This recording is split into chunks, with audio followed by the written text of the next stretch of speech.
about 40 million Brits and foreign visitors spend a day out at places like that.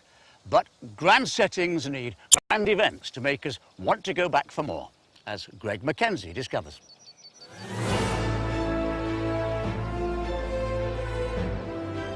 Gone are the days when a limp sandwich and a polite notice to keep off the grass pulled the punters in. Now, our national parks and heritage sites are taking up a challenge to get more of us into the great outdoors. Whether it's ballooning from a deer park in Bristol or establishing horse trials at a country estate, hosting events using our stunning rural settings and history as a backdrop have the tills ringing across the UK. Last year, the National Trust saw a record 22 million visits at their pay-for-entry sites, with much of the increase coming from imaginative activities which encourage visitors to revisit time after time. And I've come to the largest ruined castle in the country, where English Heritage are staging a summer of events with the aim of bringing history back to life. And I think it's about time I roll back the clocks. English Heritage host over 500 individual events at their historic sites every year. From ghost tours to the medieval event they're hosting today at Kenilworth Castle in Warwickshire. After 900 years, these ancient ruins are once again alive with the battle cries of chivalrous knights and clashing of swords. But today's event isn't just for medieval men.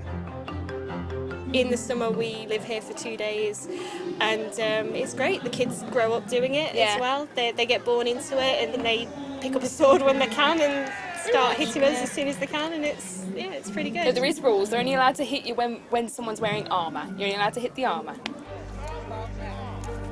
Originating centuries ago on the battlefield, medieval jousting tournaments are now a firmly established modern-day crowd pleaser.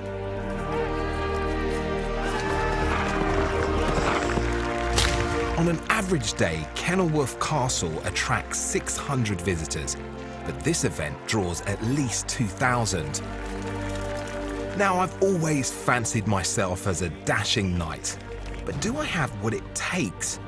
Time to get some lance training with experienced jouster Nikki Willis. Right, let's get started. Shove that right up into my armpit. Remember, you've got a horse here. Horse there, Horse this here. side. And then we're going to levee down onto our opponent. Right, Don't go too low. So why can't I go low? Because you're going to hit. Ooh! Grip is the most important thing. You're heading for your opponent's shield. Opponent's shield. Yeah? And then you bring the lance up, lift up. What's this hand doing? I don't know. You're cheating. What's that? I That's can't your have two rein hands. hand. I have to hold it with two hands. But you've now not got any control of your horse. Of course, because I'd be on the horse, so Yes. I'm really not getting it, am I? That is actually quite difficult. I just feel my arms are burning. Yeah. I'm like, oh. It's harder than it looks, honest. It wasn't only the knights that had to be strong. So did the horses, who could hurtle towards each other, with knights in full body armour on their backs. Historical reenactments are just one option for a medieval ruin. Ludlow Castle in Shropshire can draw a 20,000-strong crowd to its popular annual food festival. Not only does it increase the number of visitors, the £10 one-day admission price is double the normal price to see the castle. Up and down the country, we all seem to want to experience the way we were and our country's rich history, as Jenny Davey from English Heritage explains. And how are events taking place here making a difference? We saw the most visitors that English Heritage have ever seen last summer.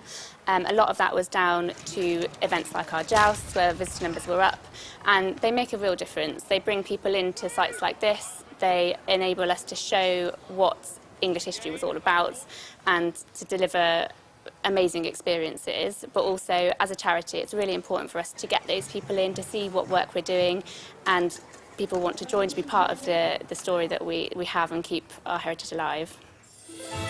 When it comes to our historic sites increasing visitor numbers, it seems this night's town does have a very ending.